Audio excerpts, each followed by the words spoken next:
Corporación Inmanente. Corporación Inmanente. Presencia internacional en medios.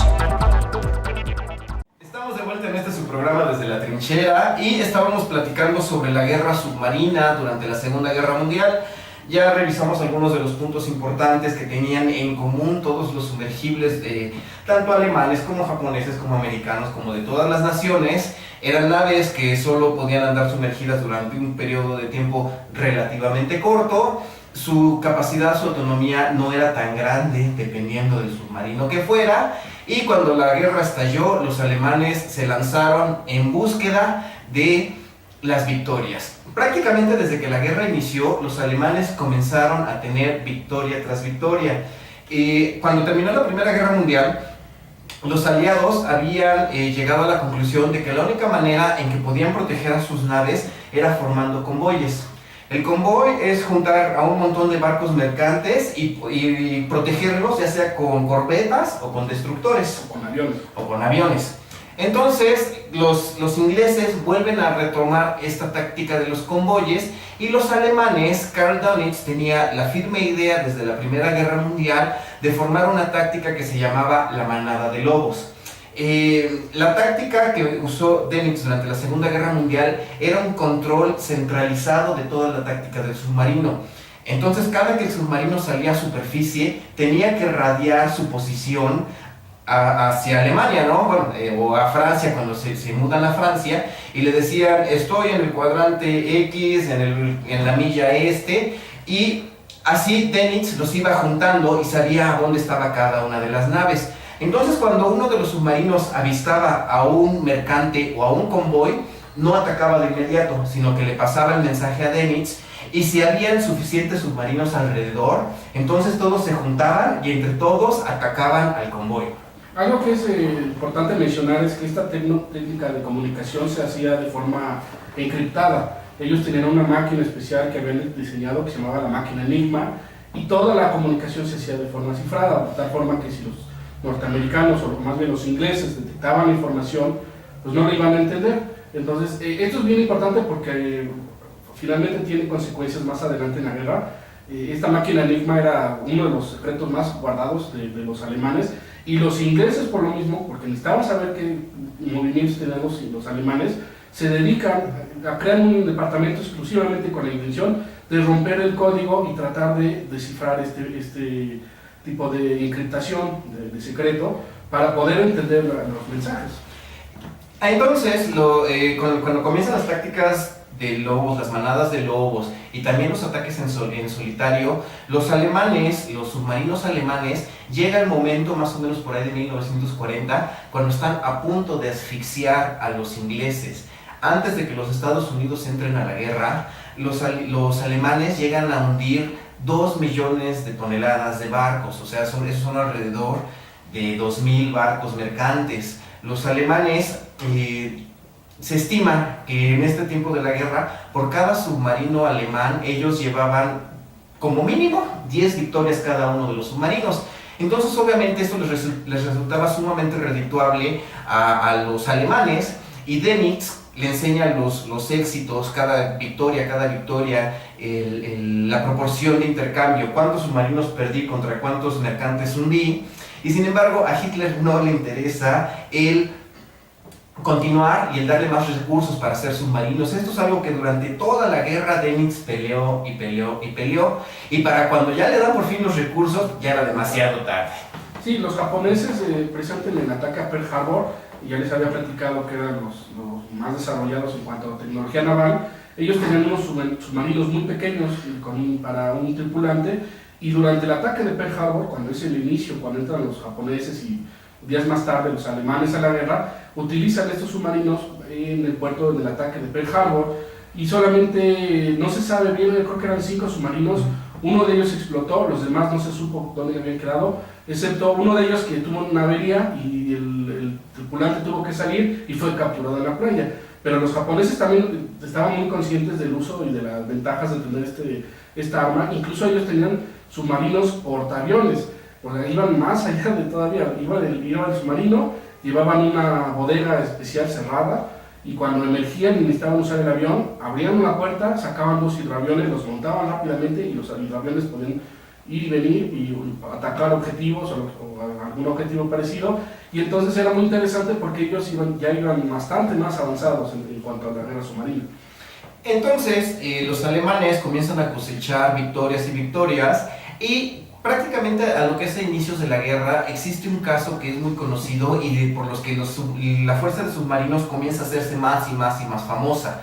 Existe la base naval de Scapa Flow, que es a donde los británicos guardaban a su flota. Era un punto fuerte, un bastión que ellos consideraban inexpugnable.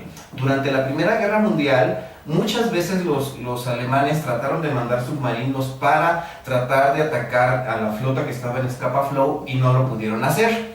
Entonces, casi a principios de la Segunda Guerra Mundial, Dönitz tenía un espía que estaba ya en Scapa Flow, era un alemán que se hacía pasar por, creo que danés o suizo o algo así, y que todos los días se dio cuenta de por dónde pasaban los pesqueros y por dónde no habían ni minas ni redes antisubmarinos. Le pasan toda la información a Dönitz. Dönitz escoge al que era uno de sus capitanes más avesados, que era el capitán Günther Prim. Y lo que sucede es que Günther Prim logra ingresar a Scapa Flow, torpedea a una nave de batalla que era el Royal Oak. El Royal Oak lo torpedea. Y algo que nos decía Marco hace un ratito, Prim lanza un primer ataque de 4 torpedos, y esos 4 torpedos ninguno explota. Entonces tiene que recargar sus torpedos, pierde más o menos 1 hora en lo que volvían a cargar los torpedos, vuelve a atacar y ahora sí logra impactar, logra tocar al Royal Oak. El Royal Oak se hunde, Prim sale a toda prisa, logra regresar a Alemania, y esto fue para los alemanes, y particularmente para lo que fue la fuerza de submarinos, fue un éxito que no se volvería a repetir. De ahí, poco a poco los submarinistas se van haciendo de nombre, y existen capitanes que han pasado a la historia, como el capitán Otto Kretschmer. Otto Kretschmer fue el máximo as de submarinos durante la Segunda Guerra Mundial. Él patrulló 16 veces, hizo 16 misiones de guerra, en las cuales hundió 46 naves enemigas, con un tonelaje alrededor de 400.000 toneladas. Otto Kretschmer sobrevivió a la guerra. En su última misión, a donde también fallece días antes, bueno, en el mismo ataque al convoy, se muere Prim y se muere Eric Top. Impactan el submarino de Otto Kretschmer. Otto Kretschmer tiene que salir a la superficie, abandonan la nave y los capturan prisioneros. Y Otto Kretschmer termina la guerra siendo prisionero allá en Canadá. Sí, obviamente para los ingleses, además de estar tratando de romper el código del Enigma, que finalmente logran hacerlo, también se dedican a crear tecnología antisubmarino, porque se dan cuenta que no podían seguir así. Los norteamericanos ya habían entrado a la guerra, y entonces entre los dos se dedican a crear redes antisubmarinos.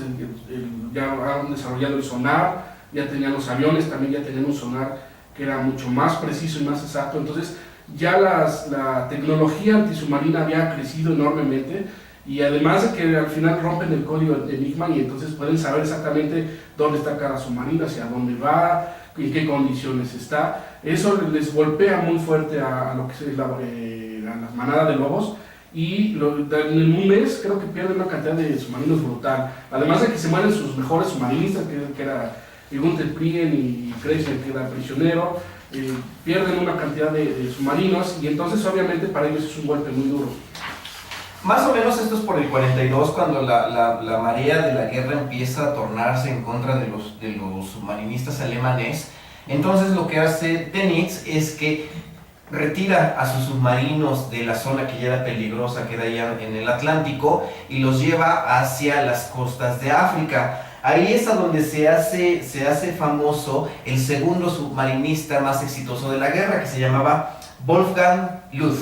Él decían que sí hundió muchísimas naves, pero que las hundió era como pescar patos en un barril con agua en las costas de allá de África. Él hundió 46 naves con un tonelaje menor al de Otto Kretschmer. También sobrevive a la guerra, pero días después de que termina la guerra, 3 o 4 días después de que termina la guerra, él va a entrar a su base y el centinela le dispara y lo mata. Y así es como termina la vida de Wolfgang Luth. Conforme la guerra se va haciendo cada vez peor y peor para los submarinistas, ellos se dan cuenta que cada misión que les daban básicamente ibas a terminar con tu vida. La Fuerza de Submarinos Alemana durante la Segunda Guerra Mundial ha sido el cuerpo de todos los ejércitos, de todas las armas que ha sufrido más bajas. Ellos perdieron al 80% de sus tripulantes. 8 de cada 10 submarinistas perecieron en el mar. Y los italianos también, los aliados de los alemanes, no eran tan desarrollados tecnológicamente, pero se les ocurre hacer unas bombitas, unos torpedos que se llamaban los Maiali o los cerdos, y que eran básicamente un torpedo con asientos. Y entonces la idea era que 2 buzos llevaran el torpedo, lo pegaran al buque enemigo, y entonces los buzos regresaban a la base nadando, y entonces lo explotaban, tenía un dispositivo de tiempo.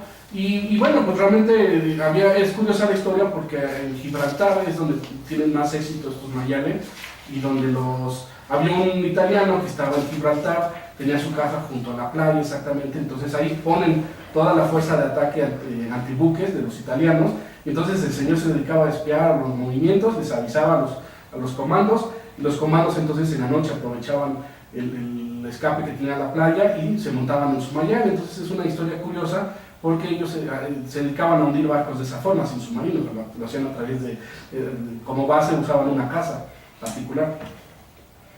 En la batalla del Atlántico, como les comentábamos, la Fuerza de Submarinos Alemana, los primeros 3 años tienen victorias resonantes y los últimos 2 años se huyen, se esconden lo más que pueden, porque llega el momento en el que prácticamente los americanos y los aliados ya sabían en qué día iban a partir y no terminaban de salir de la base de Bremen o de Königsberg o de cualquier otra de las bases famosas de submarinos, y por aquí estaban saliendo y por aquí ya los estaban hundiendo.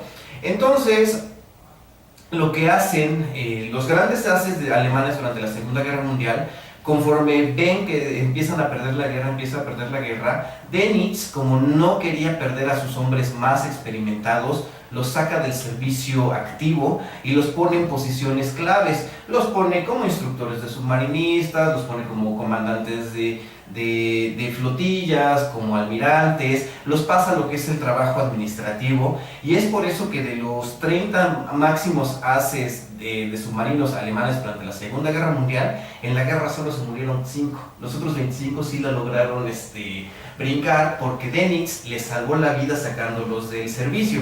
Sin embargo, pues, conforme iba pasando la guerra, metían cada vez a hombres con menos y menos experiencia, y como les decíamos, no terminaban de salir del puerto cuando ya habían perdido la vida. Vamos a pasar un pequeño corte para que, regresando, les platiquemos sobre nuestra recomendación bélica de la semana. Volvemos.